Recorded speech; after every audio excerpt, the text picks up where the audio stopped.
Deus seja louvado. Agradeço ao Espírito Santo de Deus por me achar digno de trazer a sua mensagem nesta manhã para os nossos queridos irmãos da sala. Agradeço ao meu amigo, pastor Wagner, a quem tive o privilégio de conhecê-lo pessoalmente em Caruaru, no encontro maravilhoso que tivemos lá. Obrigado, meu amigo. Obrigado pelo convite. Eu quero mandar um abraço especial para a minha amiga Aderlândia, lá no Espírito Santo. Também para a Val, a irmã Dita, lá em Séries, em Goiás. E a Ana Paula, em Hidrolina. Também quero mandar um abraço para a minha querida irmã Rituânia, no Rio Grande do Norte. A irmã Helena, lá em Canhotinho, Pernambuco. Enfim, não dá para a gente mencionar o tanto quanto gostaríamos. Um abraço a todos. Vamos abrir a palavra de Deus nesta manhã. O tema que nós queremos trazer diz respeito à nossa comunhão com o Espírito Santo. A passagem que queremos ler está em Jó, capítulo 23, e o versículo 3. Jó 23, 3. Me permita o pastor Wagner, mais uma vez, fazer uma breve oração, como se eu me sentisse assim, nu, sem orar, ao abrir a palavra. Espírito Santo, eis-nos aqui. Nos fale agora, Pai. Abre nossa mente, todos nós, em nome de Jesus. Amém. Então, lemos assim. Se eu soubesse onde eu poderia achar, então me chegaria ao seu tribunal. Também eu quero ler em Jeremias 29, o versículo 13. Veja bem, o 29, 13. Jó, ele expressa aqui em grande angústia, que bem que gostaria de achar a Deus, para falar com ele tete a tete do que estava acontecendo com a sua vida. Mas o nosso Deus, ele responde aqui no capítulo 29, o versículo 13: Buscar-me-eis e me achareis quando me buscardes de todo o vosso coração. Então, queridos, não tem dias na vida da gente que a gente gostaria de falar com Deus face a face, ter um amigo ali físico, pessoal. A angústia em nosso coração é tão terrível. Sabemos das maravilhosas promessas e temos a certeza de que Deus está conosco. Mas às vezes nós gostaríamos de vê-lo face a face, conversar com ele o que é que está acontecendo com a nossa vida. Sabe, a oração é um grande privilégio que Deus coloca à nossa disposição. É através dela que nós podemos falar com ele. E cremos que verdadeiramente ele nos ouve a oração. Alguém já disse que a oração é o momento em que a terra e os céus se beijam. Queridos, oração não é absolutamente um método de persuasão dirigido a um Deus relutante, né? E levá-lo a fazer exatamente o que nós queremos. Não é um recurso para se procurar dobrar a vontade de Deus. Ela não modifica o propósito dele, embora possa liberar o seu poder. Não devemos pensar na oração como uma forma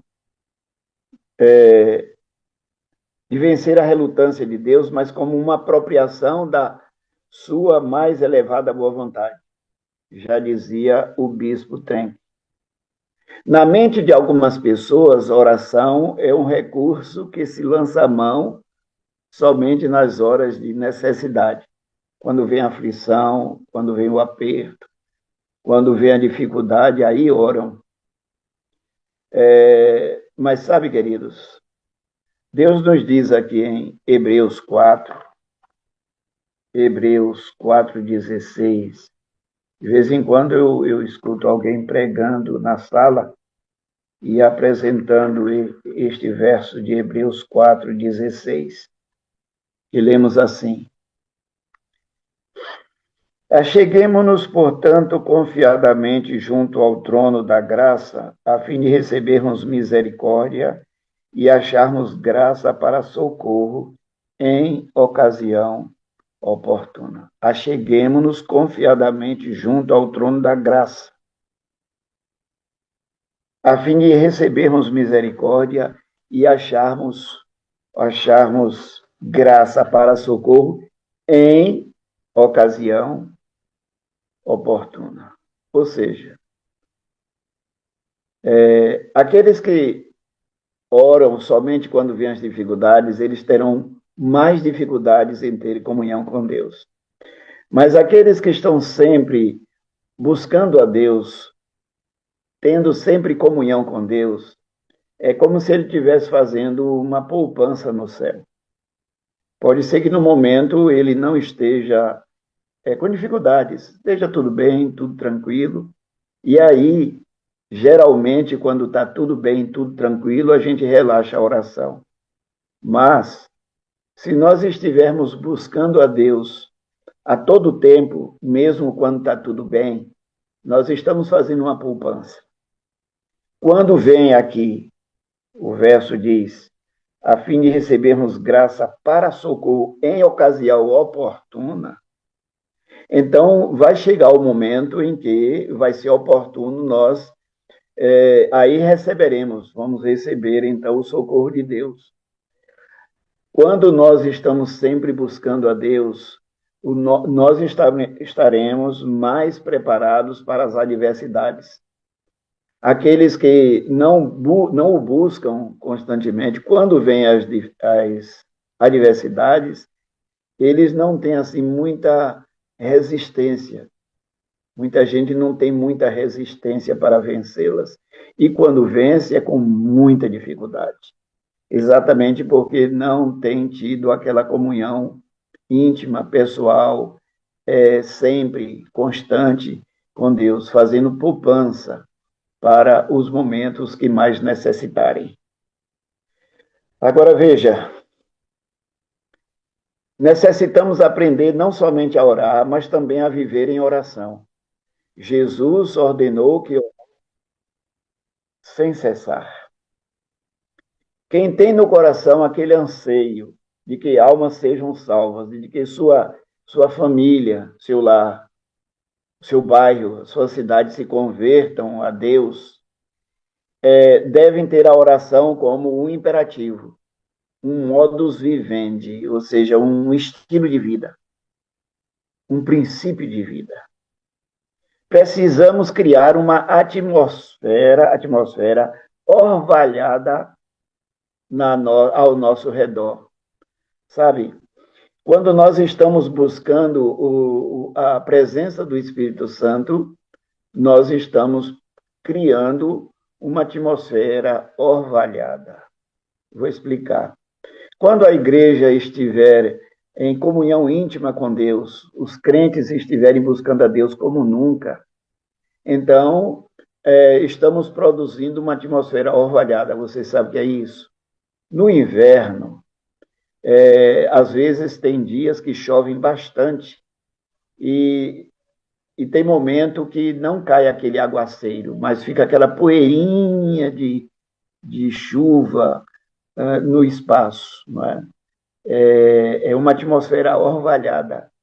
Numa atmosfera orvalhada, qualquer semente nasce. Ela nasce em cima do telhado. Já viram casas que tem até uma florestinha em cima do telhado? Eu já morei em Pernambuco, e no tempo da chuva tem uma florestinha em cima do telhado. Uma semente nasce no lajedo, em cima da pedra. A semente nasce em qualquer lugar. E, às vezes, até semente defeituosas, às vezes, nascem também. porque há uma presença constante de chuva, ou seja, a umidade relativa do ar está muito alta. Então, queridos, quando a igreja estiver orando, buscando como nunca antes, então algo extraordinário vai começar a acontecer. Vai ser produzida uma atmosfera orvalhada no seio da igreja e as sementes, ou seja, os corações sinceros, eles aceitarão com mais facilidade. Eu louvo a Deus pelo que a nossa irmã passou a lição, fala sobre o que está acontecendo no seu pequeno grupo lá na Suíça. Resultado da atmosfera orvalhada. O Espírito Santo tem facilidade de trabalhar nos corações, porque a igreja está buscando a Deus como nunca buscou antes. Agora, veja bem, você está cansado das orações sem poder que sai dos seus lábios? Está desejoso de que sua vida, sua igreja, inicie um poderoso ministério de oração para que seu bairro, sua cidade, sua associação conheçam o poder que há na igreja? Se este é o seu desejo e se você estiver disposto a pagar o preço, então se prepare para ver Deus operar poderosamente e modificar o seu ministério, introduzindo-o numa nova dimensão de oração. Nós temos o exemplo maravilhoso de Jesus. Aqui em Marcos 1,35, Marcos 1,35, nós lemos o seguinte: Tendo se levantado alta madrugada, saiu para um lugar deserto e ali orava. Lucas 6, 12, lemos. Naqueles dias retirou-se para o monte a fim de orar e passou a noite orando a Deus. Capítulo 5, o verso 16, aí em Lucas 5, 16. Ele, porém, se retirava para lugares solitários e orava. Jesus Cristo tinha uma vida de oração. Passava a noite toda orando, levantava-se alta madrugada para orar. Ele se retirava para lugares solitários e orava. Veja, noites inteiras, tardes, manhãs. Jesus Cristo tinha uma vida de oração. A respiração da alma, diz a serva do Senhor, a oração é a respiração da alma. Nós precisamos respirar oração, queridos. Nós precisamos criar esta atmosfera para que o Espírito de Deus possa operar. Ellen White escreve no livro Grande Conflito o seguinte, páginas 621 e 622. O tempo de angústia, o tempo de agonia e angústia que diante de nós está, exigirá uma fé que possa suportar o cansaço, a demora e a fome. Fé que não desfaleça, ainda que severamente provada. O tempo de graça é concedido a todos, a fim de se prepararem para aquela ocasião. Nós agora temos este tempo de graça. Veja, para acharmos graça para socorro em ocasião oportuna. Temos esse tempo de graça. Jacó prevaleceu porque era perseverante e decidido. Sua vitória é uma prova do poder da oração importuna. Todos os que lançarem mão das promessas de Deus, como ele o fez, e como ele forem fervorosos e perseverantes, serão bem-sucedidos como ele o foi. Os que estão dispostos a negar o eu, a sentir verdadeira agonia perante a face de Deus e orar longa e fervorosamente, rogando-lhe a bênção, se não orarem longa e fervorosamente buscando a bênção, ela não virá. Lutar com Deus, quão pouco sabe o que isso significa. Quão poucos têm buscado a Deus com contrição de alma, com intenso anelo, até que toda a faculdade se encontre em sua máxima atenção. Quando ondas de desespero, que linguagem alguma pode exprimir, assoberbam os que fazem suas súplicas, quão pouco se apegam com fé inquebrantável às promessas de Deus. Queridos, vejam bem, Quem quer sofrer? Quem quer passar por angústia? Quem quer ter aquela aflição? Quando a gente começa a orar, a gente começa a passar por isso. Aquela aflição, aquela angústia, aquele desassossego de alma, aquele anelo, aquele desejo ardente. É uma guerra que a gente está travando. Não podemos viver a vida espiritual simplesmente assim, descompromissadamente, sem termos maior e mais íntima comunhão com Deus. Ela continua dizendo ainda: os que agora exercem pouca fé correm maior perigo de cair sob o poder dos enganos de Satanás e do decreto que violentará a consciência. E mesmo resistindo à prova, serão imersos em uma agonia e aflição mais profundas no tempo de angústia, porque nunca adquiriram o hábito de confiar em Deus. As lições da fé, as quais negligenciaram no tempo oportuno, ou melhor, no tempo em que deveriam estar buscando a Deus como nunca, negligenciaram, serão obrigados a aprender sob a pressão terrível do desânimo. Nós estamos travando uma guerra tremenda, meus irmãos. E é mistério que busquemos a Deus como nunca antes em nossa vida. Os jovens, ela diz, concluindo aqui essa parte, os jovens não seriam seduzidos pelo pecado se recusassem a entrar por qualquer caminho. E a não ser que pudessem rogar a bênção de Deus sobre o mesmo.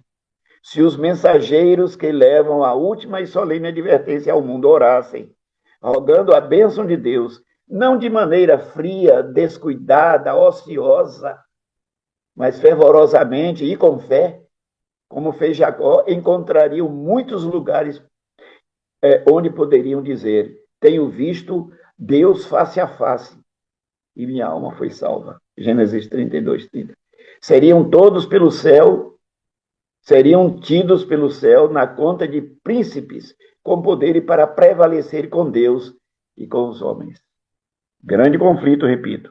621, 622. Queridos, o diabo nunca se preocupou com os rituais da igreja.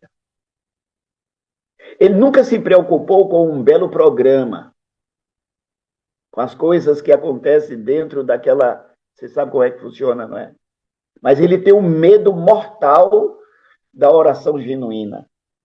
Quando a pessoa começa a orar de verdade, começa a descobrir novas e diversas formas de oposição da parte de Satanás.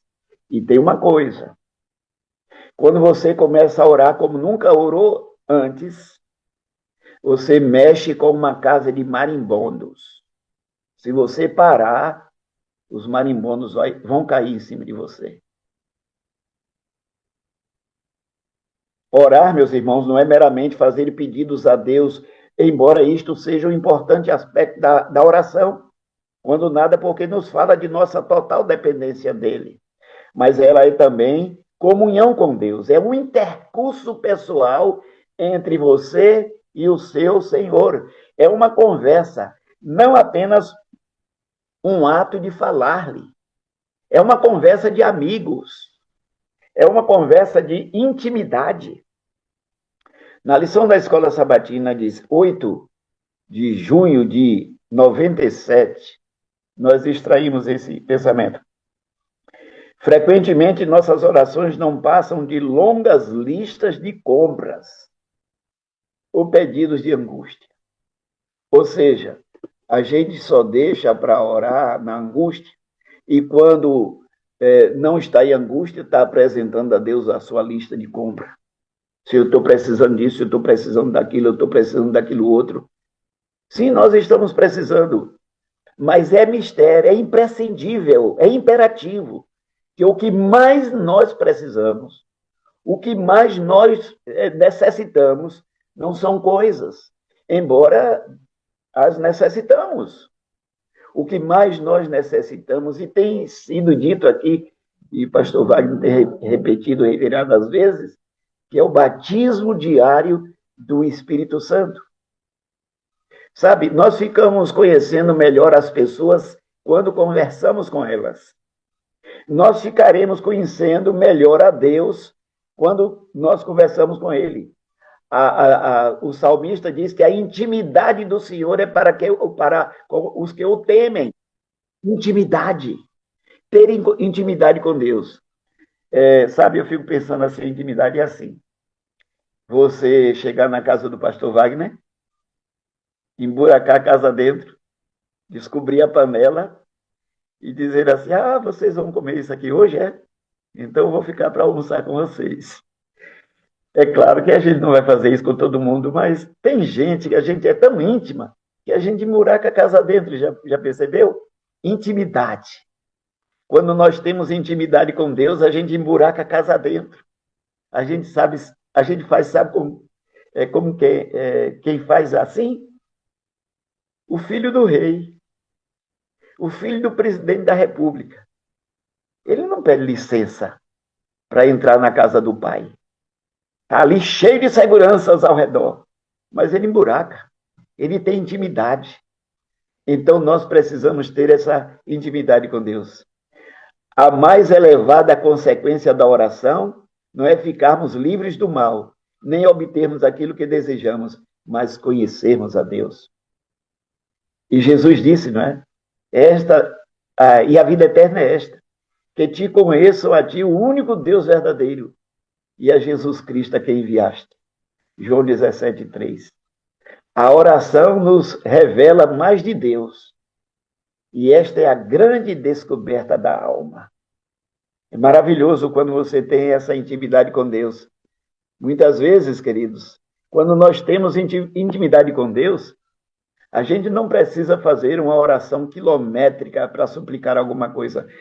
Com intimidade com Deus, a gente lembra, papai, o senhor sabe, detalhezinho que eu estou precisando resolver.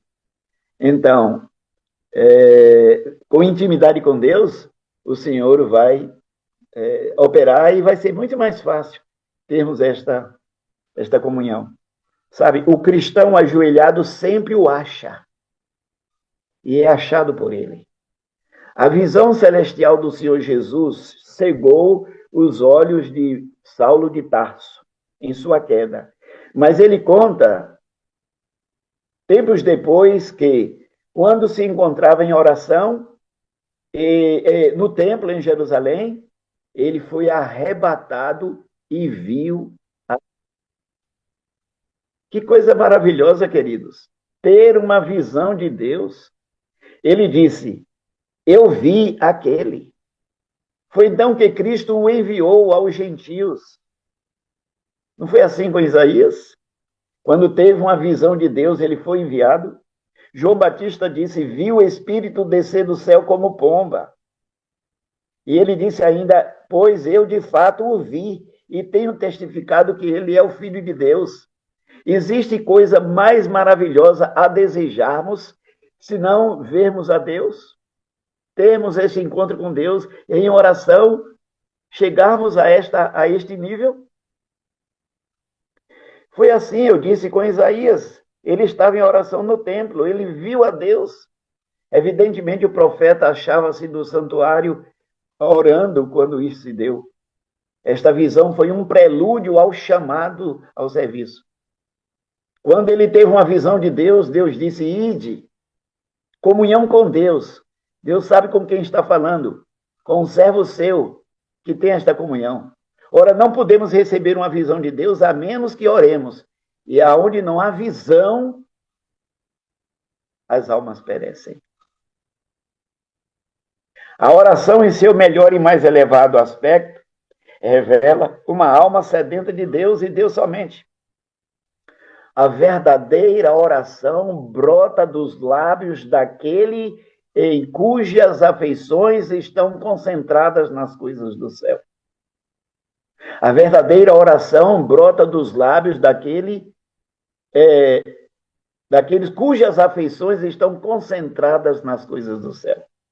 O mais, a gente vai orar, vai ter aquela vida de oração normal que a gente tem, mas muitas vezes a nossa concentração em Deus está muito mais, está longe, estamos mais pensando no problema em si. Muitas vezes, quando nós caímos de joelhos para orar, a gente está orando e clamando a Deus, mas com a mente enxovalhada de tantos problemas, a gente está pensando em problemas, está querendo desabafar. Mas oração é muito mais que isso. Zinzendorf era um grande homem de oração. Por quê? Porque antes ele buscava o doador da vida do que a sua dádiva. Ele disse: eu tenho um grande anelo em minha alma, ele e ele somente. Até mesmo Maomé expressa um pensamento semelhante. Ele diz que há 3 níveis de oração. Atentem para esse detalhe. 3 níveis de oração. O primeiro, o mais inferior, é o da oração expressa pelos lábios. Blá, blá, blá, blá, blá, blá, blá, blá, blá. Ou seja, orar sem saber o que se está dizendo. Está orando, mas está pensando um bocado de coisa, problemas, isso e aquilo, e tenta cobrir a deficiência da sua mente, falando e falando e falando. Esse é o primeiro nível. O segundo nível é quando, por esforço da vontade, conseguimos fixar a mente, o pensamento nas coisas divinas. É o segundo nível. Com muito esforço, a gente consegue pensar nas coisas divinas. E o terceiro nível da oração é aquele em que a alma tem dificuldade de sair da presença de Deus. Ou seja, você ora, você clama a Deus, você passa ali um tempo com Deus, quando você se levanta dali, a mente está lá. Viu, Verônica? Não é assim? A mente está lá. Aí você quer dormir, diz: agora eu vou dormir. Eu vou dormir, 1, 2, 3, e a mente lá. Está bom, meu Deus, está bom, eu quero dormir agora. Amanhã eu tenho atividades. E a mente não quer sair de lá. É maravilhoso isto. É maravilhoso isto. Sabe? Naturalmente sabemos que Deus ordena que peçamos, e todos nós lhe obedecemos neste ponto. E podemos estar certos de que a oração agrada a Deus e é o veículo para suprimento das nossas necessidades. Agora, o filho que vai à presença do pai só pedir coisas, ele não vai à presença do pai para conversar, para dialogar, para ficar lá, mas só vai pedir.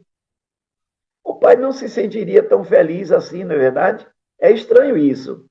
Não desejamos todos nós alcançar um estágio de oração que esteja acima dos planos das petições?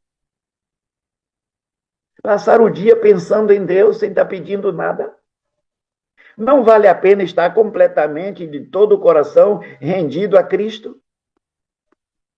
O cristão meio a meio não tem valor nem para Deus, nem para os homens. Deus não pode usá-lo. E o homem, muito menos, pois o considera um hipócrita. Se permitirmos que um pecado em nossa vida, se permitirmos um pecado em nossa vida, imediatamente anulamos nosso gozo e capacidade de sermos usados por Deus. E nossa oração perde poder. Orando, mas com um pecado acariciado no coração.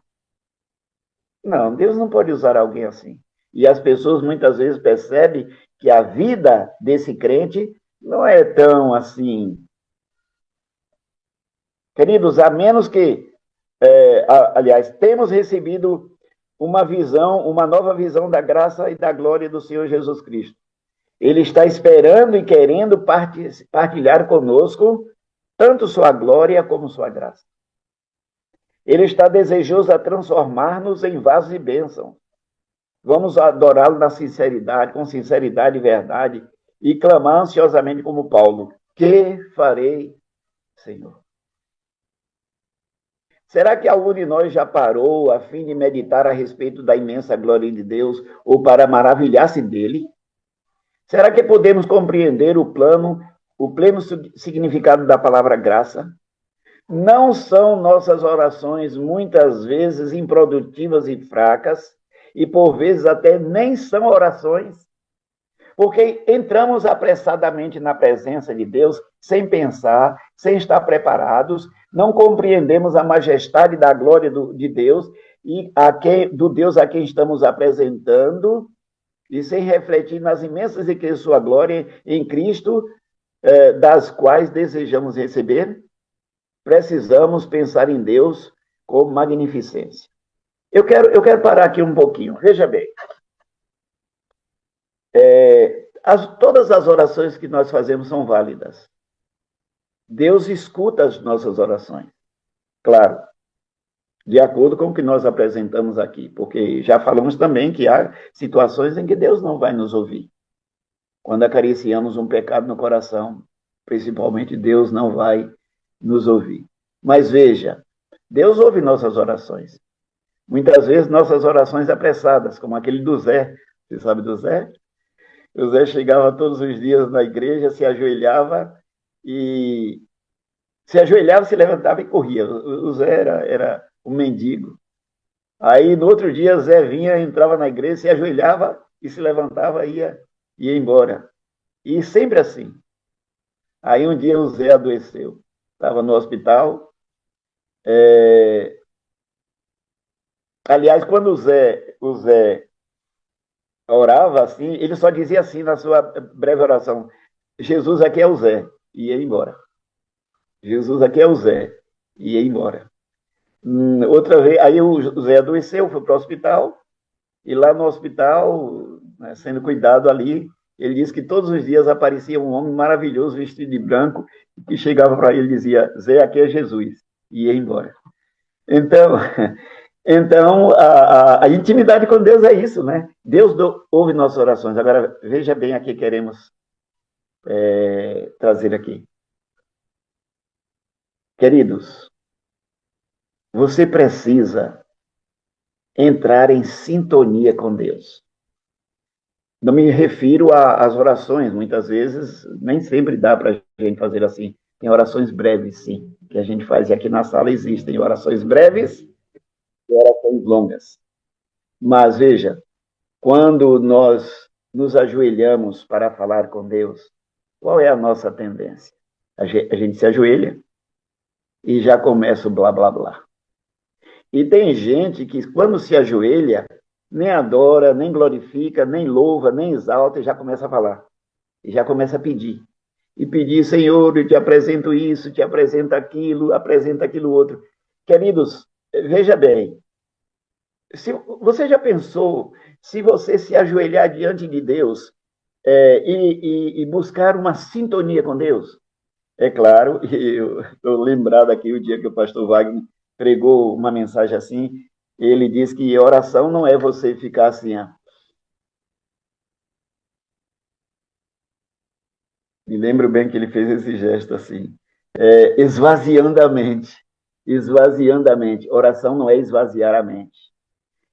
Experimente, quando você se ajoelhar para orar, você começar ali, antes de você pedir, antes de você louvar, antes de você glorificar, você ficar ali buscando uma sintonia.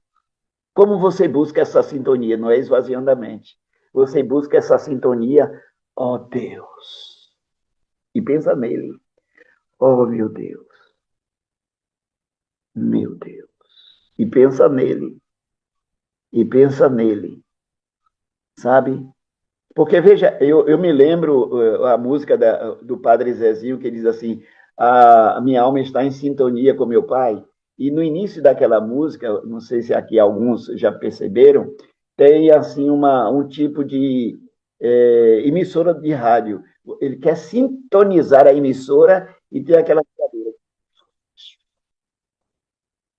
Eu já ouvi muito rádio quando era jovem, então tem aquela chiadeira. Depois você conseguiu localizar a emissora. Já percebeu isso aí? Aí para a chiadeira. Queridos, veja bem o que eu quero dizer com isso. Quando você começa a orar, eu me refiro àquela oração demorada diante de Deus, aquela comunhão com Deus, sem tempo de terminar a oração. Quando você se ajoelha, aí vem os barulhos, o barulho da rua, É um carro que passa, é uma moto, é uma criança que chora, é um cachorro que late, enfim. Ou mesmo os nossos pensamentos estão em turbilhão, e a tendência nossa é falar, falar, falar, falar. Já imaginou você ali, ó Deus, meu Pai, Senhor da glória, pensar em Cristo na cruz, pensar no seu sacrifício, pensar em Deus assentado no seu trono, os anjos de Deus ao seu redor, os louvores que são rendidos a Deus, e você vai subindo, subindo, porque oração não é para fazer Deus descer até nós, oração é para nos elevar a Ele. E como nós nos elevamos a Deus? Deus está no nível espiritual, Deus está no nível vertical, espiritual, nós estamos no nível horizontal. Então, a tendência nossa na oração é expressar os nossos sentimentos quando deveríamos estar, em primeiro lugar, buscando esta comunhão com Deus. Quando você consegue, e olha que eu vou dizer para vocês, às vezes com meia hora você não consegue. Às vezes, uma hora ali. Oh Deus. Oh Deus. São Francisco de Assis, muitas vezes ele subia ao Monte Averno para orar e passava ali uma hora, 2 horas orando, e a única palavra que saía de sua boca nesse tempo era somente: ó Deus. Ó Deus. Você sabe daquele filho que o pai disse: filhinho, eu vou entrar no escritório para o pastor, né? Eu vou entrar no escritório, eu vou trabalhar um sermão, então eu não posso brincar com meu filho, nem posso atender meu filho. Meu filho vai ficar lá fora brincando e eu vou ficar aqui dentro do meu escritório. Vou fechar a porta e vou ficar estudando. Ok. Daqui a pouco bateu na porta. Aí o pai disse: não é possível. Eu já falei com ele.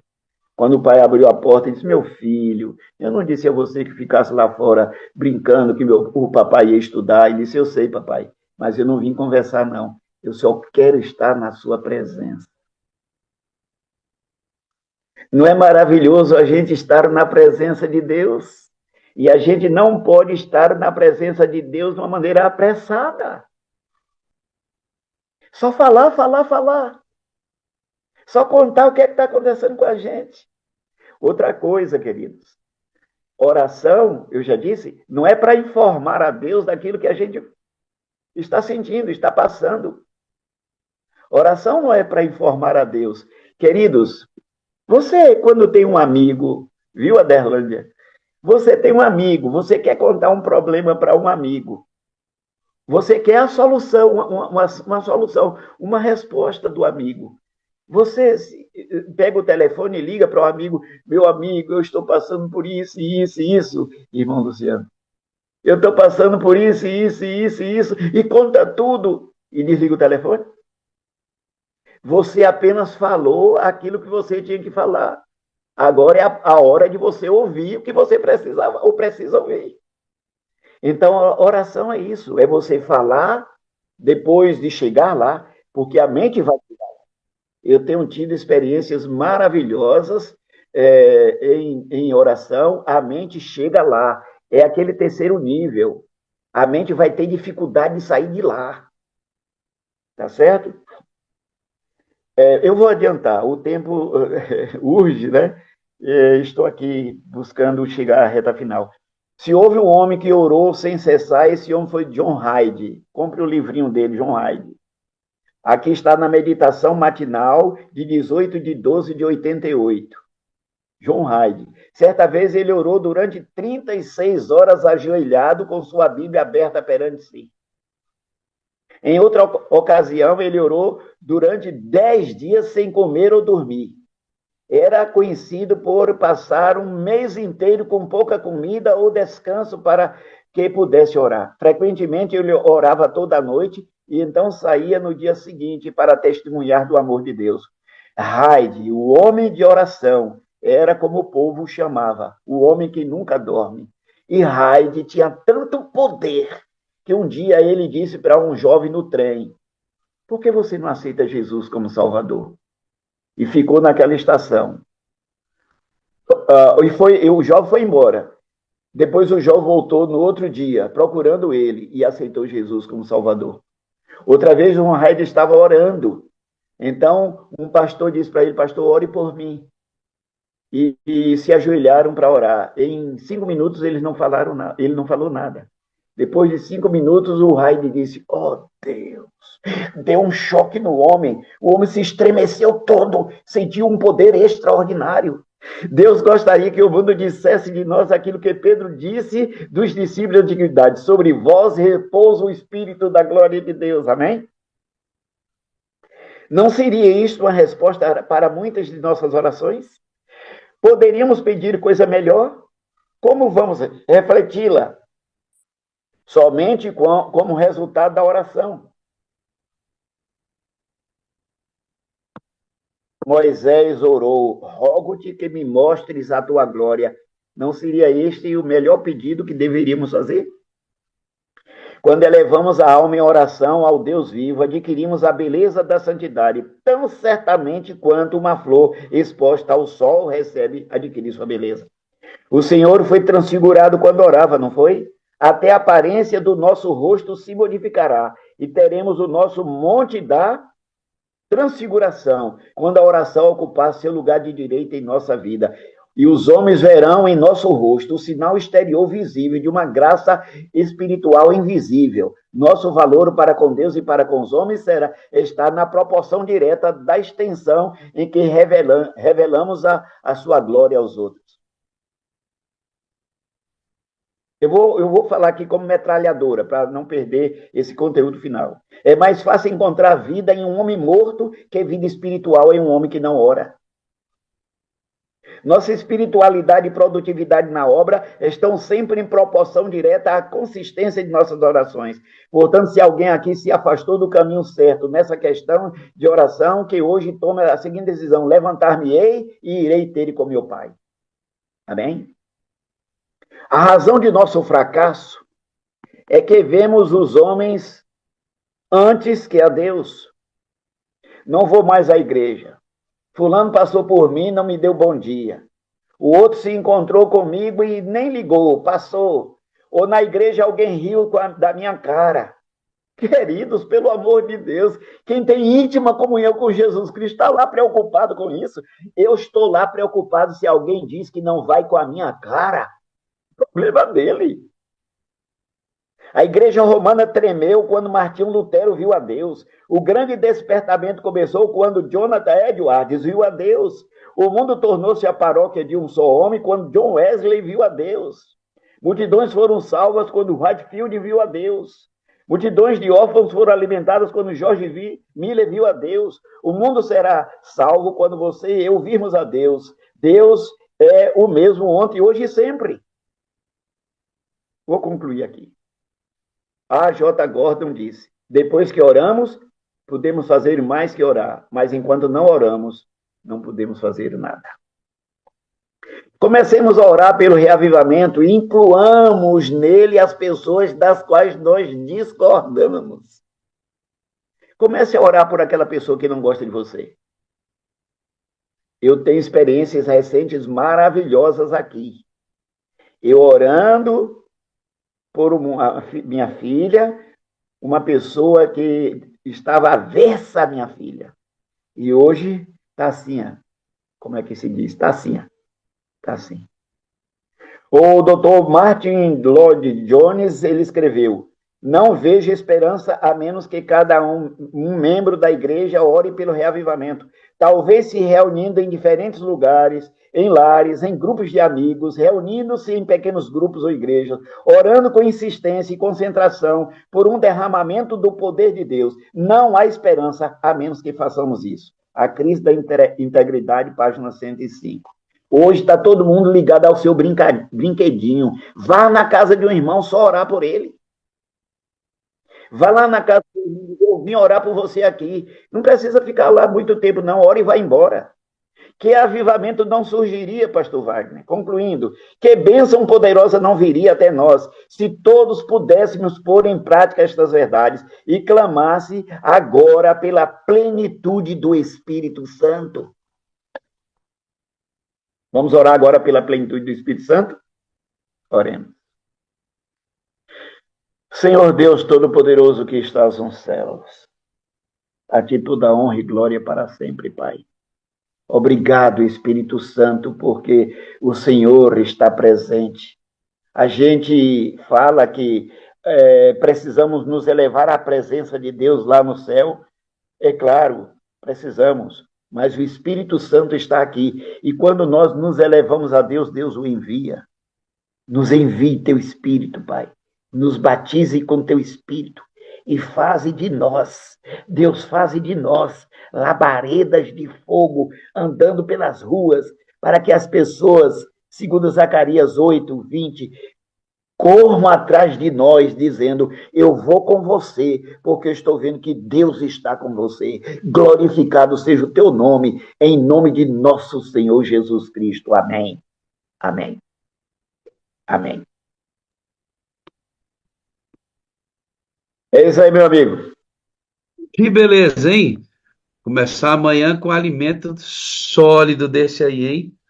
Que Aleluia. maravilha, pastor. Que maravilha. Dos pensamentos que o senhor disse, o homem pela metade não serve para Deus, nem para o outro.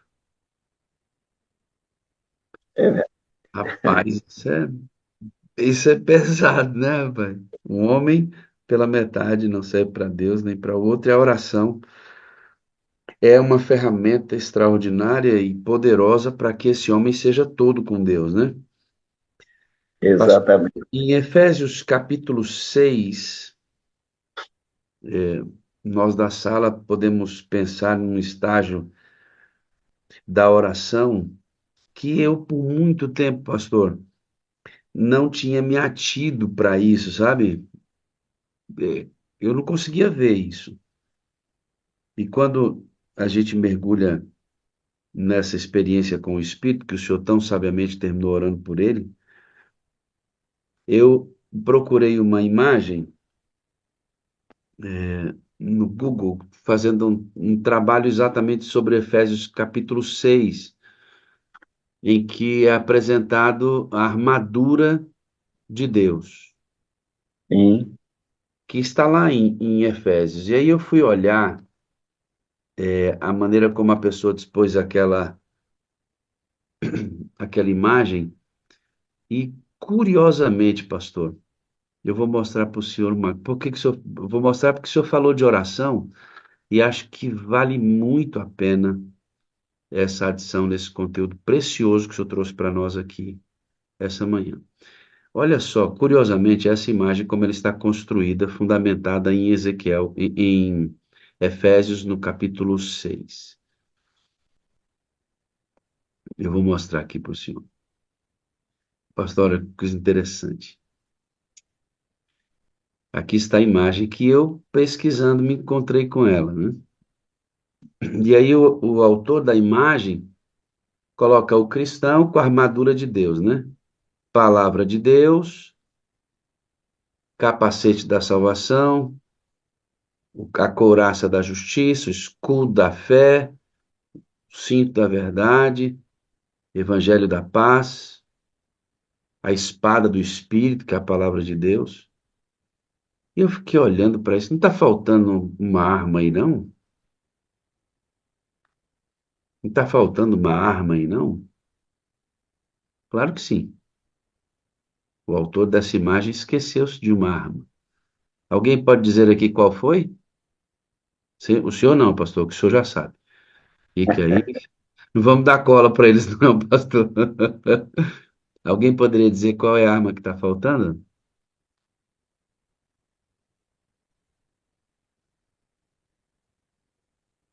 Pois bem, quando você lê Efésios no capítulo 6, você vai perceber o seguinte, ó. No verso 18, diz assim: orando em todo o tempo, toda oração e súplica no Espírito, e vigiando nisso com toda a perseverança e súplica por todos os santos. Nesta imagem, curiosamente, você percebe que o autor desta imagem, que pretendeu descrever a armadura, não colocou a oração no espírito como uma arma na luta contra o próprio eu e contra as artimanhas de Satanás. Capacete da salvação, espada do Espírito, couraça da justiça, escudo da fé, cinto da verdade, evangelho da paz. Cadê a oração aqui? Mas o verso 18 diz que a oração é uma arma. E não é qualquer tipo de oração, pastor. Na fase que nós estamos, pastor Aguinaldo, é uma oração no Espírito. Queridos, deixa eu dizer para vocês, ninguém no Antigo Testamento orou plenamente no Espírito. Ninguém na fase em que Jesus esteve aqui orou plenamente no Espírito. Os únicos que podem orar plenamente no Espírito somos nós. Porque depois de Atos capítulo 2, o Espírito veio trabalhar plenamente conosco. Antes, ele trabalhava, mas não era pleno o trabalho dele, porque não era a fase da liderança dele. Mas agora não. Desde Atos 2, ele assumiu liderança no plano. E toda oração, pastor Gilson, toda oração, se não passar pelo Espírito, ela não chega codificada ao Ô, céu. pastor Wagner, um detalhezinho aqui é que, veja bem, orando em todo o tempo no Espírito. Ou seja, não é orar de vez em quando, vai lá, se ajoelha, ou até passar 1, 2 horas. Às vezes eu passo até 3 horas ajoelhado. Já passei 4 recentemente. Tá entendendo? Então, não é somente chegar lá, se ajoelhar e passar aquele período de oração e durante o dia pensa em tantas coisas, corre atrás de tantas coisas. Você pode correr atrás de tantas coisas. Você pode ter suas atividades, pensar em resolver isso e aquilo, mas a mente está ligada a Deus. Quer ver um exemplo disso? Quando um rapaz está apaixonado pela moça. Ele estuda, ele vai para o colégio, vai. Ele está no trabalho, está. Ele está cuidando de outras coisas, está. Mas a mente dele, em 24 horas, está pensando em quem? Na Está garotinha, a mente dele 24 horas. doido Ele para não fica. encontrar com ela. Então, nós precisamos estar enamorados de Jesus, apaixonados por Jesus e a nossa mente impregnada de Jesus, varrendo casa, lavando roupa, trabalhando na enxada, no escritório, na escola, a mente impregnada de Jesus 24 horas. É o texto da Bíblia que diz orai sem cessar, né, pastor? Porque a gente tem a oração mais importante, que é aquela no secreto, que o Pai nos ouve em secreto e nos atende lá. E depois que eu abro a porta para o mundo, é a oração sem cessar, em que eu correlaciono tudo que eu faço, minha mente em Deus. Aí, Sim, pastor, eu sempre ouvi isso, mas nunca entendi como eu faria isso. Pelo Espírito. sim, O outro lado da moeda é: eu só consigo orar sem cessar. Eu só consigo ir com prazer para o secreto se for pelo Espírito. A oração é no Espírito. Como é que sim. eu oro no Espírito, pastor? É se eu tenho o Espírito em mim, pastor. É só começar a pedir o batismo para que ele habite em você e toda oração que você fizer, se você estiver cheio, será no Espírito. Veja, a correlação ela é bíblica. Se uma pessoa está bêbada e bate o carro, o que que a gente diz? Bateu o carro porque estava bêbada. Como é que eu oro no Espírito? Se eu estiver cheio do Espírito, eu orei no Espírito por quê? Porque estava cheio dele. Pastor, eu posso afirmar para o senhor que cristãos que passam dias orando, se não for pelo Espírito, será improdutivo. Com certeza, com certeza. É só jogar a conversa fora. É só jogar a conversa fora. Por muito tempo, inclusive. Porque depois de Atos 2, pastor, o recorte da vida do cristão, da terceira fase, é no Espírito. Tudo deve passar por ele. Ele é o líder. Jesus disse: eu vou. Se eu não for, eu não vou enviá-lo. Então ele vem para tomar o lugar de Cristo e continuar a caminhada conosco. Agora, tudo tem que ser com ele para que Cristo seja real em nossa vida. Exatamente. É Extraordinário bem, isso, não, pastor? Extraordinário. Que alimento, hein, pastor? A sala é um cardápio. De experiências de homens e mulheres que vêm para cooperar conosco de forma maravilhosa. Deixa eu ver Eu, uma coisinha aqui, porque eu já dou para vocês a resposta. eu confesso, pastor Wagner, eu confesso que ontem à noite, quando você me falou, eu disse, meu Deus, dá aquele gelinho, sabe? Oh, mas é Dá bom. aquele, Contar exatamente, com. Sim, pastor. a gente não se acha autossuficiente, né? Contar com vocês, pastor, é um privilégio. Na quarta-feira, nossa amiga Verônica Gondim vai trazer a mensagem para nós. Nós já estamos com saudade, né? Ela andou aí lutando com a saúde, mas está melhor, né, Varô? Está ali adorando conosco e quarta-feira ela vem trazer a mensagem para a gente. Pastor Gilson, muito obrigado, amado. Eu amo o senhor, eu preciso do senhor para ser feliz. O senhor é a parte visível de Deus, meu pastor. Eu creio mais em Deus porque o senhor existe, viu, amado? Eu também digo o mesmo, querido. Eu amo você, esta sala maravilhosa. Eu preciso de você para ser feliz. Está sempre ali. Você sua parte visível de Deus e eu creio mais em Deus que você, meu amigo, existe e esta sala maravilhosa existe. Obrigado, meu querido. Obrigado. Vida no Espírito. Amor incondicional. Comunidade saudável. Missão atrativa. Sala 57. Estamos em movimento. No dia que a sala for apresentada aqui e estas coisas não aparecerem, ela não é a sala 57. Entende, não?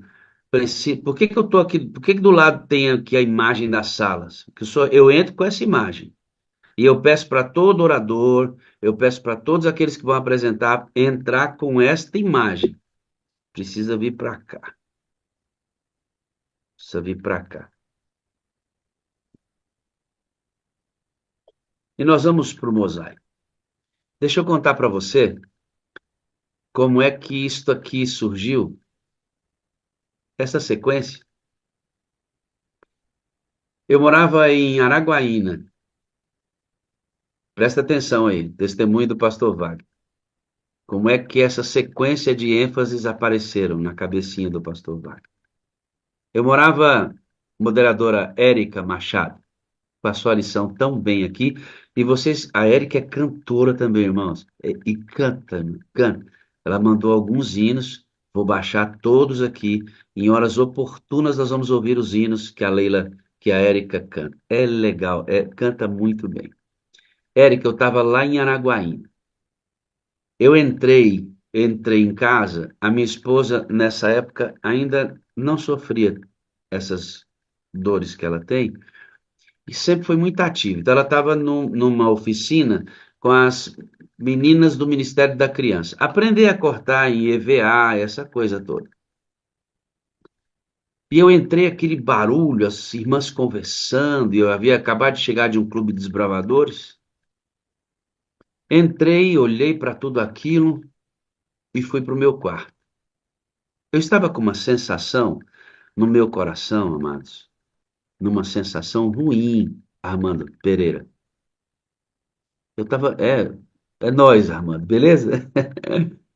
Eu estava numa sensação ruim. Sabe qual era a sensação que eu estava, Elisângela Salces? É você mesmo, Elisângela. Bom dia. Sabe qual era a sensação que eu estava, Linda Vieira?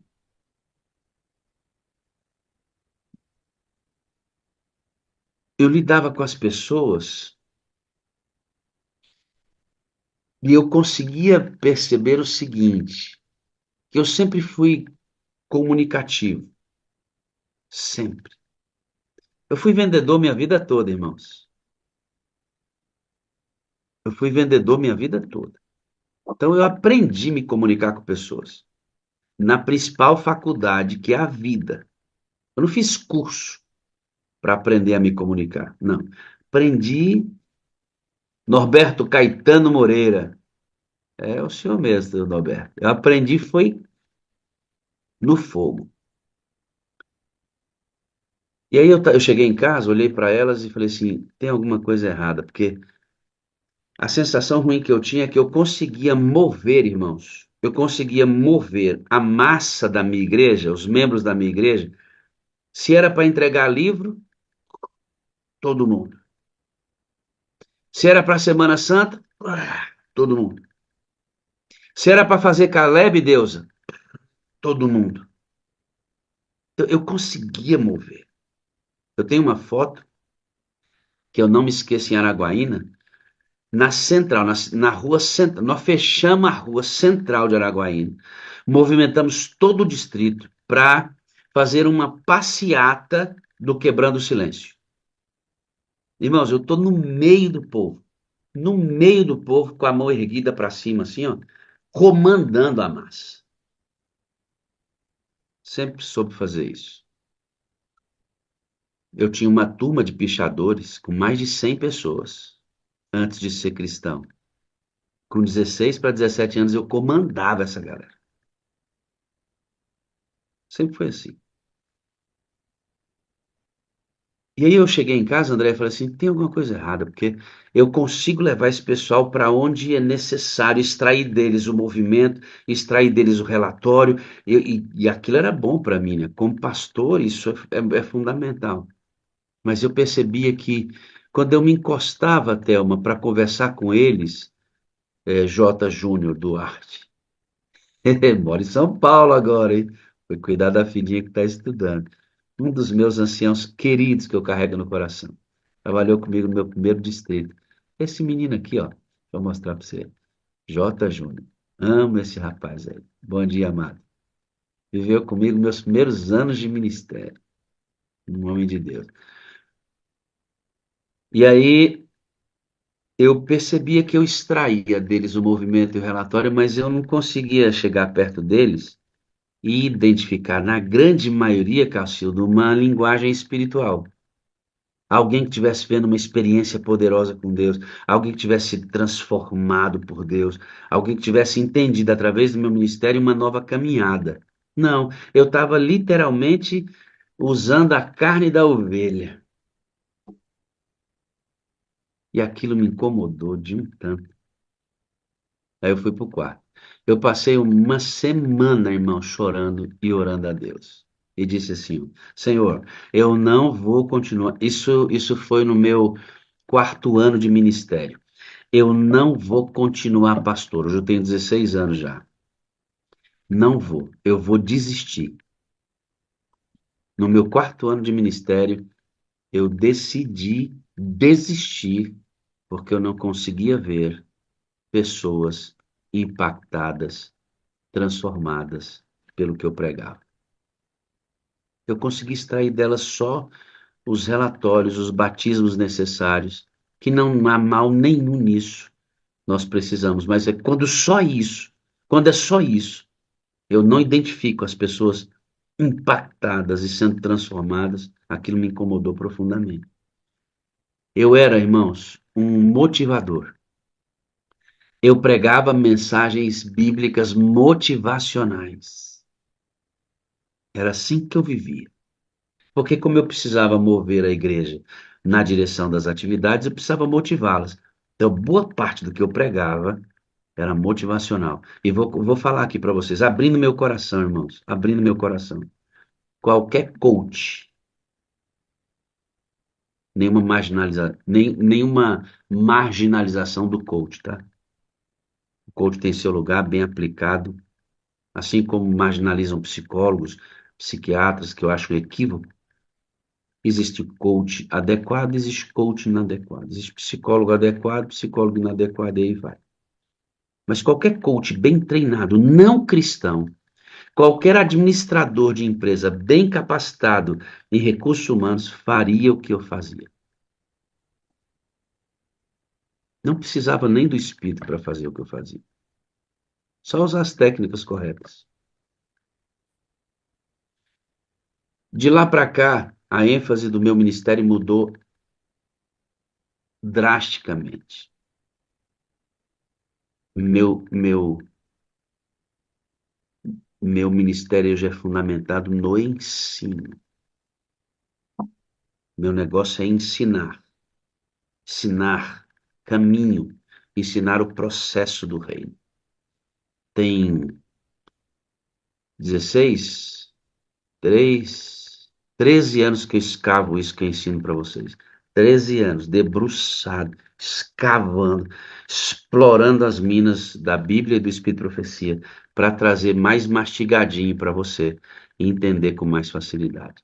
Isso aqui que eu acabei de falar para vocês, tem 13 anos de pesquisa.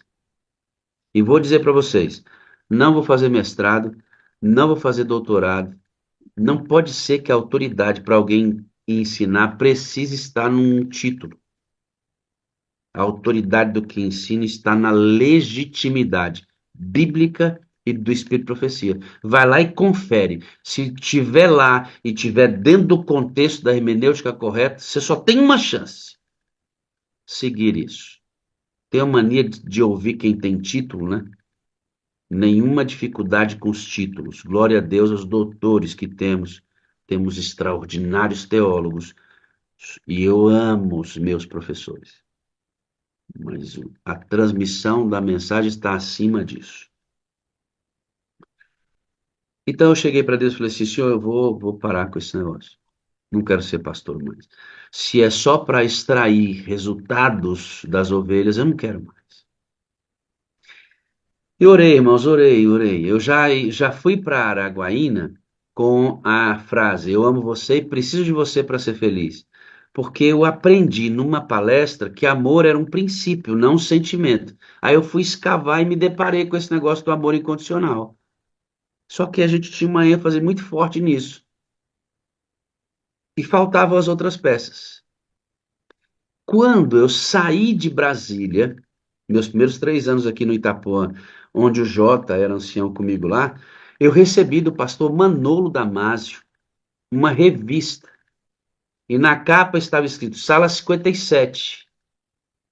E dentro da revista, 100 meditações sobre o Espírito Santo extraídas da meditação e recebereis poder.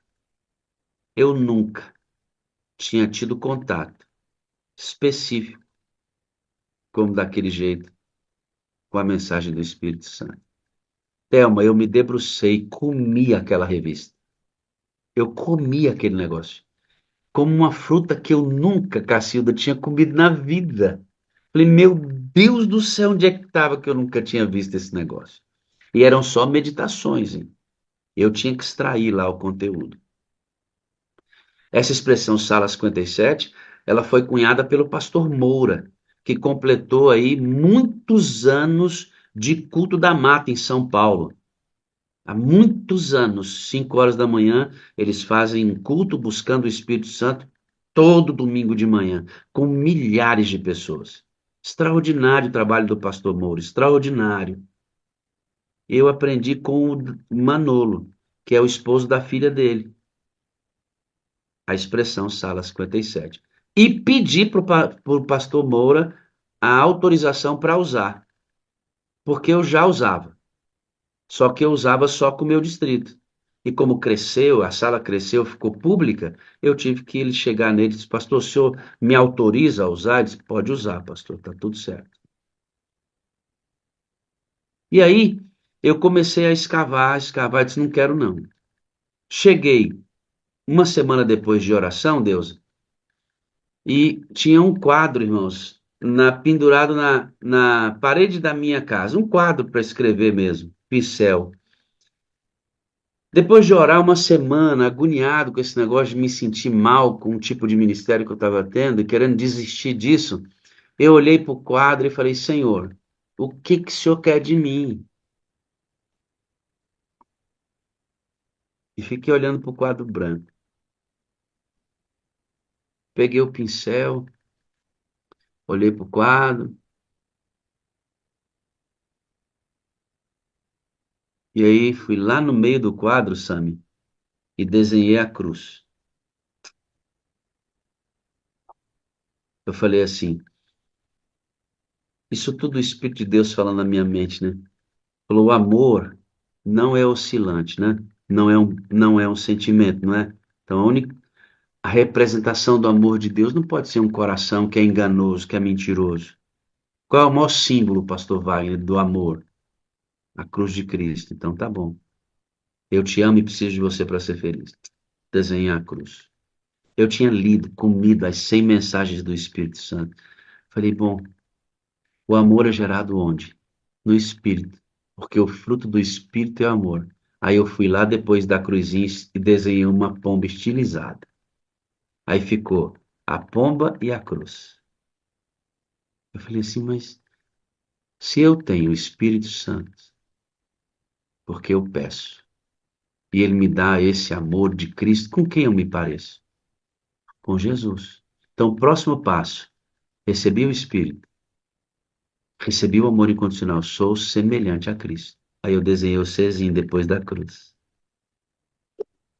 Só que Deus, esse ser aqui, não é uma comunhão só de estar com Jesus, Bíblia, oração.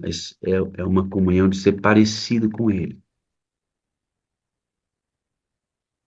Aí, Ilza, estava faltando alguma coisa. Porque assim, eu recebi o Espírito Santo de Jesus, amo como Ele ama, agora sou parecido com Ele. O que que falta? O que que falta agora? Falta eu pregar. E eu prego com o quê? Com a minha vida. Daí eu tinha as 4 ênfases. Isto há 13 anos. Aí, irmão, há 13 anos eu comecei a escavar. Como é que era essa vida no Espírito, Luiz Costa?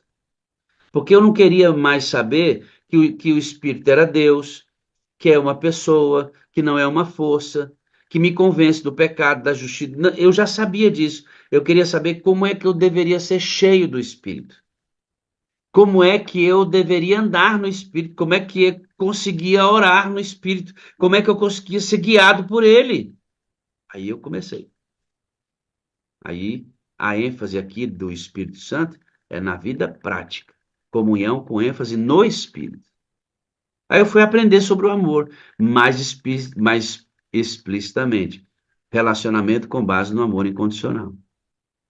Comunhão, como é que era essa comunhão? Aí eu saí, deixei esta comunhão de estar com Deus em segundo e coloquei em primeiro a comunhão de parecer com. Porque quem parece com vai estar com Cristo através da oração, da Bíblia, etc. Porque é possível estar com a Bíblia e a oração e não parecer. Então, aqui na comunhão tem 2 lances: a comunhão de parecer com e a comunhão de estar com.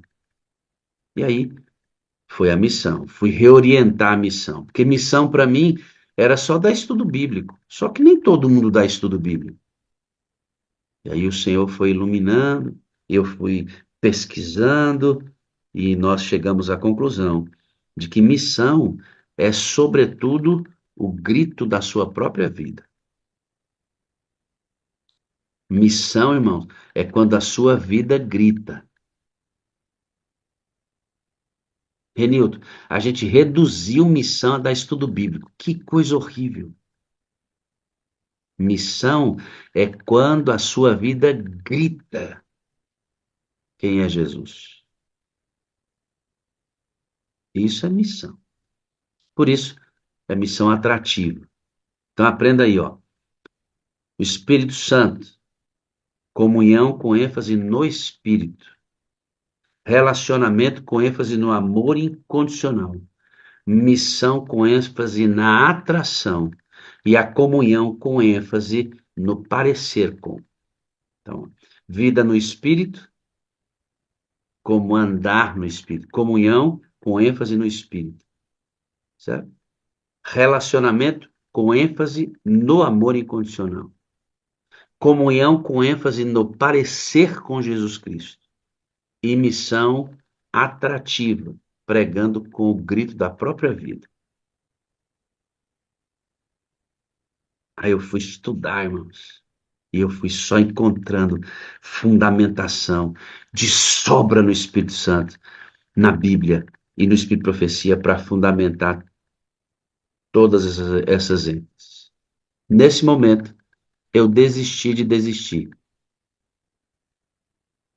Nesse momento, quando Deus me deu essas ênfases e eu me aprofundei nelas, Eu desisti de desistir, porque o meu ministério encontrou um significado. Eu fui estudando, e fui ensinando nos distritos onde eu fui passando. Araguaína, eu já saí do Itapuã com a frase "Eu te amo e preciso de você para ser feliz". Em Araguaína, a gente já inseriu a vida no espírito. Em Palmas, a coisa foi crescendo e a gente foi estudando. Quando eu cheguei em Sobradinho, eu estava com o celular na mão e comecei a olhar os emojis. Essas figurinhas que tem no celular, e eu vi a pombinha, eu, separei. Aí eu vi a cruz, eu, separei. Eu vi o Czinho, mas tem o C também, pá. E vi os pezinhos, pronto. Lá dos emojis do WhatsApp vieram essas imagens que você carrega na blusa. Para sistematizar tudo. Só que eu tinha só o distrito para fazer isso. Imagina o desespero que eu tinha de ter encontrado tudo isso. E eu pensava, meu Deus, como é que eu vou fazer para contar, eu preciso falar isso. Só que o meu perfil, irmãos, nunca foi de ser departamental. E não vou abrir para vocês por quê, mas não era o meu perfil. Porque como departamental, eu poderia influenciar um campo, pelo menos. Mas eu tinha só o meu distrito para fazer isso. E como é que eu fazia? Eu levantava às 5 horas da manhã, então já tem aí mais de 10 anos que eu acordo às 5 da manhã. Acordo 5 da manhã, eu estudava o meu texto, pedia o meu batismo do Espírito Santo, tinha minha comunhão com Deus, e eu escrevia uma mensagem desta minha comunhão e mandava para todos os grupos da minha igreja, como Sala 57, instigando que esses irmãos também fizessem a Sala 57. Uma das ênfases que eu tenho é exatamente a busca pelo batismo do Espírito Santo. E aí eu compartilhava isso. No meu distrito, em Sobradinho, já amadurecido sobre tudo isso, eu fiz um protótipo de 8 meses, ensinando essas coisas. Surgiram vários pequenos grupos. Nesse contexto de Sobradinho, veio a pandemia.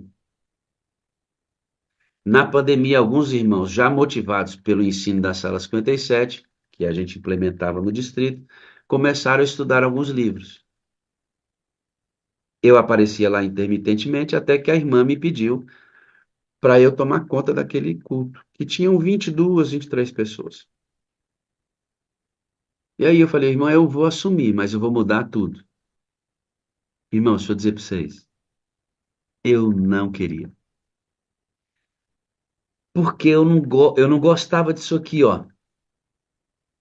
Para mim, tudo tinha que ser presencial, então a pandemia estava sendo um desafio para mim, porque eu gosto de gente, eu gosto de gente perto. E aí Deus me dá o Zoom. Quando esse Zoom chega na minha mão, pelo secretário da minha associação, antes da pandemia, ele falou assim, ó, tem um aplicativo aí, baixa o aplicativo, vamos fazer algumas reuniões virtuais. Eu lá sentado no concílio de Passos. Sentado no concílio, ouvindo aquele homem. Sabe o que eu disse? Que negócio de Zoom que, rapaz? Reunião tem que ser presencial. Isso era o meu coração. E aí Deus vem, me chama para essa reunião e coloca a reunião na minha mão. Eu começo a ler o livro Ouse Pedir Mais com Todo Mundo e ensinar essas ênfases aqui, que eu já estava mergulhado nelas há mais de 10 anos. Um dia, eu chamei minha esposa, que ainda não participava comigo disso tudo, no auge da pandemia, e disse assim, Saúde Lima, amor, contar uma coisa para vocês. Para você, meu bem, nós tivemos 80 pessoas na reunião hoje. Celebrando, Vânia, 80 pessoas. Tá feliz demais. E aí foram chegando pessoas. Zoom para 500, Zoom para 80, Zoom para 1000. YouTube, já chegamos a bater 14 mil pessoas ao mesmo tempo aqui, com visualizações de 50, 60 mil posteriores. Hoje, nós mantemos um público de 10 mil acessos em média, todos os dias, com 3.200, 3.400 pessoas simultaneamente aqui, que é um fenômeno chegando a 18 milhões de visualizações nesses 5 anos. Graças a uma equipe que ele montou. Você sabia, irmãos, deixa eu contar uma. Nem estava previsto isso, hein? Hoje era o mosaico. Hoje era o mosaico. A sala tem esse cheiro, ela sempre foi assim, irmãos. Na quarta a gente faz o mosaico, não tem nada não. Mas deixa eu contar uma coisa para vocês. Eu não, eu não calculei estar aqui.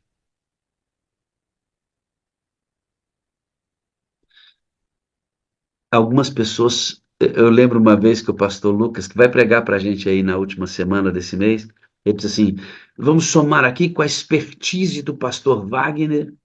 E quando ele falou expertise, Marluz, eu ri por dentro. Porque eu falei: expertise de onde? Lore, pra você ter ideia, a gente levou o Zoom aqui até 1.000 pessoas, com todo mundo podendo abrir o áudio a hora que quisesse. Isso não era para dar certo, irmãos. Imagina 1.000 pessoas podendo abrir o áudio a hora que quisesse. Foi assim até 1.000 pessoas. Porque eu não sabia nada de Zoom. Eu não gostava desse negócio. Até que apareceu em nosso grupo Gabriel.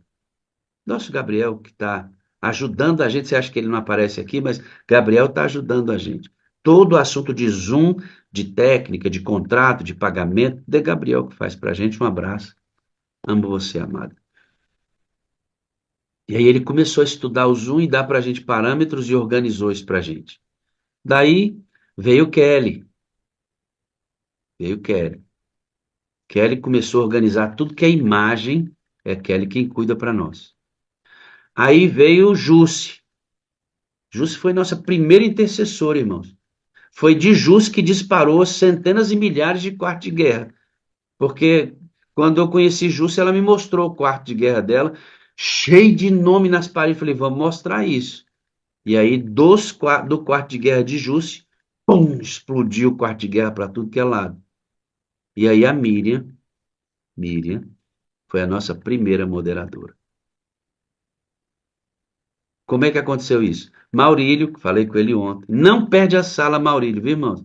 Acha que não, mas o lindinho fofinho não perde a sala. Falei para ele que ele está com saudade da voz dele. Mas está afônico, tá com uma gripe muito forte. E aí ele começou: Miriam, anota aí, Miriam, anota aí, Miriam. E a Miriam foi anotando, e foi assim que Miriam se tornou a primeira dos nossos moderadores aqui. Depois vieram outros, que aí compusemos o núcleo de gestão da sala, e aí com todos os outros moderadores. Da mesma forma vieram os pastores. E aqui é muito interessante, irmã Maria Madalena. Preste atenção aqui, Keilinha. Geralmente, Raquel Maria, são os pastores que conduzem a ovelha, não é? Aqui na sala foi o contrário. São as ovelhas que conduziram os pastores para cá. A ovelha vinha aqui, entendia como é que acontecia e contava para o pastor. Aí o pastor chegava aqui, irmão, e ele entrava, mas o pastor entrava aqui e alguém quiser dar esse testemunho pode abrir o áudio aqui dos pastores. Pastor, eu quero falar que foi assim mesmo. Os pastores entravam aqui primeiro, sabe para quê? Deixa eu ver que negócio é esse. Pastor adventista cuidando das ovelhas. Claro que sim. Minha ovelha está participando de um movimento de busca pelo batismo do Espírito Santo. A gente já sofreu demais com esse negócio, hein? Deixa eu, deixa eu dar uma olhada como é que é esse negócio lá. Eu acredito que centenas e centenas de pastores já passaram por aqui sem que a gente nem saiba que eles vieram. E Deus foi refinando no trato e foi fidelizando alguns pastores que graciosamente, de forma muito humilde, irmãos. Os pastores que nos ajudam aqui são homens humildes. Porque todos eles aqui, eu tenho que pedir, isso aqui não é falsa modéstia, viu, irmão? Não é. Nem isso aqui que eu vou dizer não é nenhum tipo de joguinho de palavras. É o que eu sinto mesmo. Para esses pastores que estão aqui, eu tenho que pedir a bênção deles. São todos muito mais experientes do que eu. Eu tenho extremo respeito por esses camaradas aqui. E são eles que emprestam legitimidade eclesiástica para nós. O selo da sala é o Espírito Santo, a presença de Cristo, Deus, tudo certo, deve ser assim sempre. Mas eclesiasticamente, para dizer assim, essa sala é da igreja, está aqui. Porque eu sou pastor da igreja, mas se eu fosse sozinho aqui, pouca força. Mas quando eles vêm, Pastor Wagner, oi, quem está falando? Pastor Leomar, Fala, meu filho. olha, você falou assim, se alguém quiser dizer se foi assim mesmo, né? Quando eu estive dando meu testemunho aqui, eu já mencionei isso, mas um ancião, um dos meus anciãos, começou a mandar o link da Sala 57 e quando eu dei uma entradinha ali pelo YouTube, gravação, e vi o tempo de duração, e assisti um pedacinho ou outro, passando ali rapidinho assim, passava. Gente, é reunião mesmo, dura 3 horas e pouco. Naquele tempo passava facilmente das 3 horas. Eu falei assim: esse irmão tá querendo que eu assista isso, gente. Eu quase fiquei revoltado. E ele mandava isso aí todo dia, porque era todo dia, né? E eu fiquei recebendo um tempão esse link. E quase que ficava irritado com aquilo.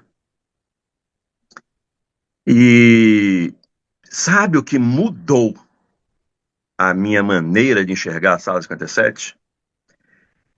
Quando um pastor ligou para mim e disse: Pastor, nós temos uma pessoa que vai se batizar, fruto da Sala 57, e eu gostaria que o pastor fizesse uma visita, preenchesse a ficha, nós vamos batizá-lo no dia tal. E gostaríamos que o senhor fizesse o batismo e esse batismo vai ser transmitido ao vivo. Aí eu pensei assim comigo, Alice, na hora que terminou aquela conversa, eu falei: olha aí, querida, aquele link que o irmão fulano fica mandando para mim, agora eles querem que eu faça um batismo.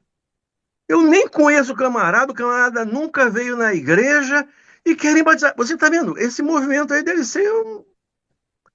Aí eu fui visitar, liguei e fui visitar a pessoa. Quando eu visitei a pessoa, aquele tempo de máscara e tudo mais e tal, né? Todo aquele cuidado. Eu cheguei e falei: querida, esse negócio só pode ser de Deus.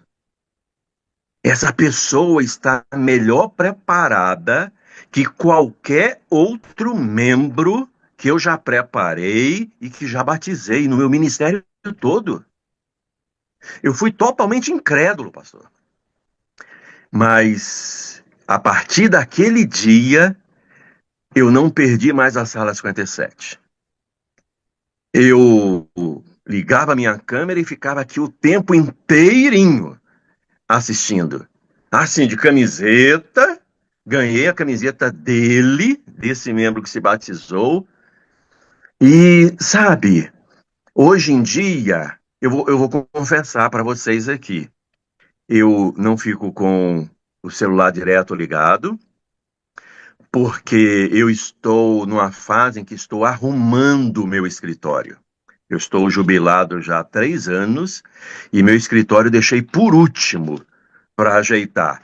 Então, eu estou fazendo um trabalho minucioso em que eu pego cada livro e verifico se vou conservar ou se vou doar para a biblioteca, cada material da igreja, separar aqui para ver o que vou fazer. Então, eu não tenho deixado minha câmera ligada direto, mas eu quero confirmar que não somente eu, mas muitos pastores tiveram sentimentos semelhantes ao começar a receber os links da Sala 57.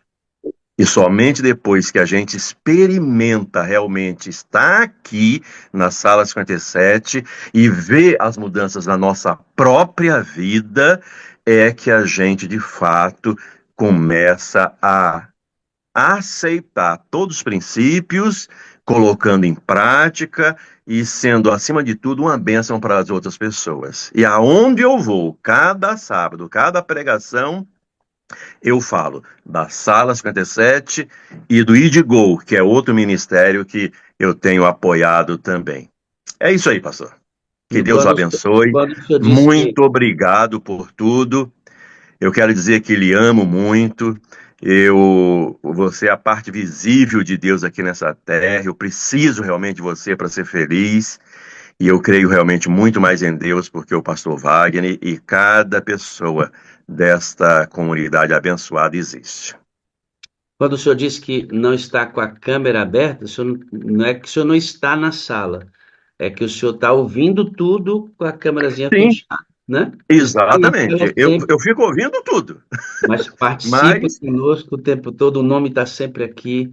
Como outros pastores aqui, ó, pastor Esmeraldo, ele está aqui com a gente, ou se não está em trânsito, já chegou na associação para cumprir a função dele, mas não perde, está sempre com a gente, como tantos outros. isso Eu amo o mesmo. Senhor, eu preciso do Senhor para ser feliz, o Senhor é a parte visível de Deus, e eu creio mais em Deus porque o Senhor existe, viu, amado? Amém. Amém. Muito obrigado, pastor. Por isso, por essas coisas que a gente não para de fazer a sala e todo o tempo ela tem uma renovação, é mais gente chegando, gente que vai, gente que vem. Então, eu investi esse tempo para você que está chegando a primeira vez na sala, entender um pouquinho que negócio é esse e, e para que você venha, né? E aí eu preciso terminar dizendo, por que que eu citei todos aqui? Você que está de câmera aberta, vou colocar aqui, ó, a intercessora Raquel, por exemplo, a Marluce, irmã Marluce está aqui com a gente há muito tempo. A irmã Maria Madalena, anos aqui com a gente, ali sempre, irmãos, do mesmo lugarzinho. É muito lindo isso. A Leninha também, ó, muito tempo conosco aqui. A irmã Filomena, olha, Filomena, que coisa boa, né? Esse casal aqui é lindinho, porque eles sempre estão no trânsito, indo para o trabalho, mas não sai da sala de jeito nenhum, meu amigo. A dona Raquel, que já deu testemunho e trouxe gente que foi influenciada por ela. O irmão Messias está ali sempre de AMM, a pregação sobre as rodas, né, irmão? Coisa linda esse ministério. Saúde Lima está aqui, ó. Então eu poderia mostrar muitos aqui. Eu vou ressaltar aqui a importância do pessoal que fica com a câmera fechada, que nunca abre, né, Jusileudo? Jusileudo com a esposa aqui, bora, bora, bora, bora, bora. Bom dia, bom dia, bom dia, bom dia, sempre com a gente. Aí o bispo está aqui sempre com a gente. Irmãos, é você a sala 57. Não saia daqui. E aí eu quero terminar com duas observações importantes. Aprendi o caminho, pastor. Agora eu posso sair da sala e viver a minha experiência. Não faz isso, não, irmão. Não faz isso, não. Porque você só chegou aqui porque alguém esperou você. Quando você sai, a sala perde força. Ah, encontrei o caminho. Agora, não, irmão. Fica aqui. A sala, ela não é monetizada. Ou seja, eu não tenho nenhum contrato com o YouTube para ganhar dinheiro pelas visualizações da sala.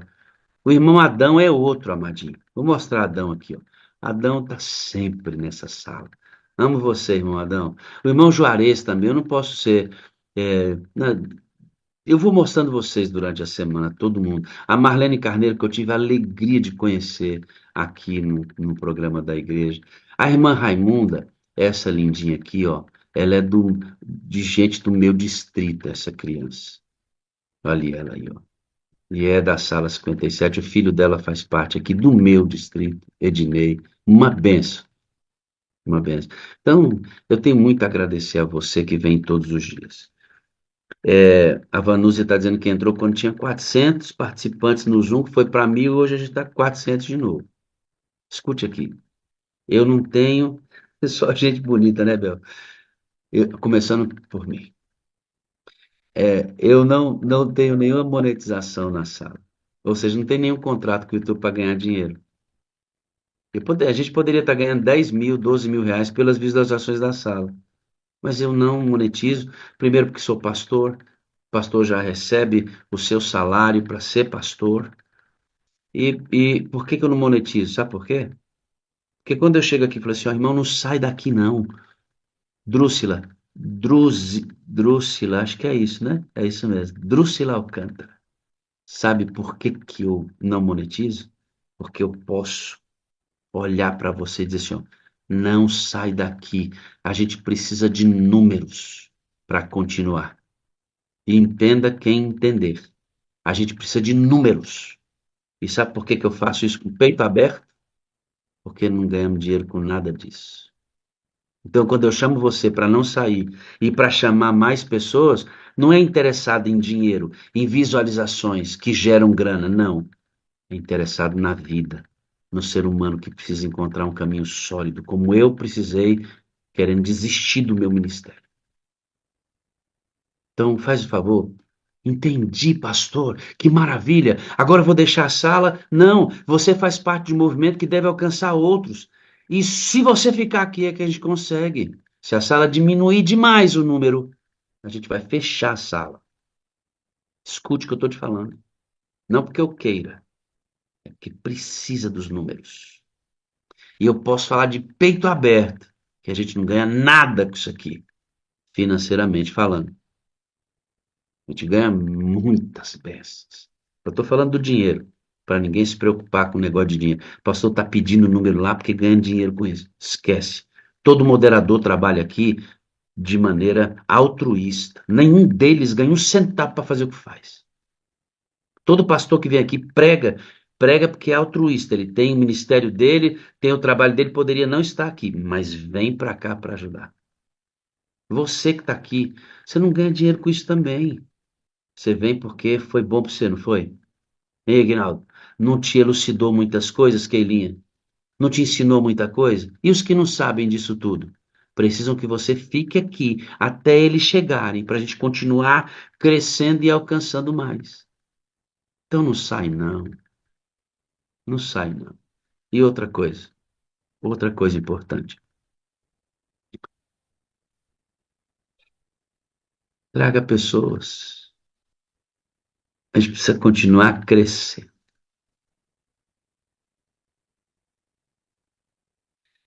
Eu teria todos os motivos hoje, irmãos, todos, para descontinuar a sala.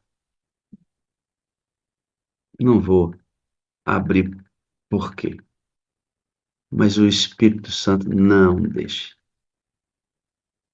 Não deixa.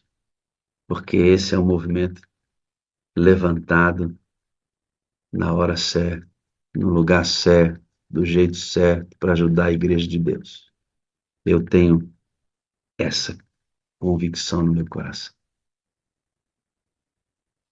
Eu preciso terminar dizendo para você, ó, eu amo você. Eu preciso de você para ser feliz. Você é a parte visível de Deus. Eu creio mais em Deus porque você existe. Faz sua lista de transmissão, tá bom? Faz sua lista de transmissão. Traz mais gente. E vamos para vamos para uma outra dobra de crescimento. Eu creio, eu creio. Amém? Amém.